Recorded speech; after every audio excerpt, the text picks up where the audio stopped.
I would like to read the statement of Magsasaka Party List concerning the delayed irrigation projects flagged by the Commission on Audit. Magsasaka Party List will file a House resolution to investigate the delays in these irrigation projects with an end view of removing possible bureaucratic bottlenecks.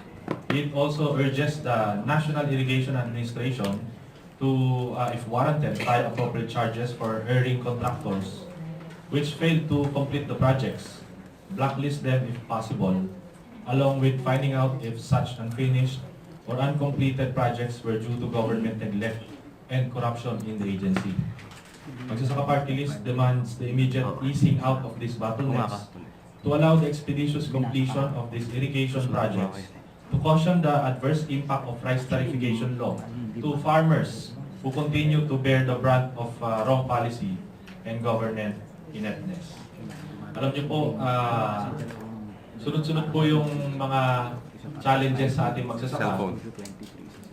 Nandyan po yung mababang presyo ng palay, nandyan yung mas matinding epekto ng climate change, nandyan yung mabagal na pag-disburse ng pondo para sa kanila, tapos sasabay pa itong delay sa irrigation na kailangan po ng magsasaka.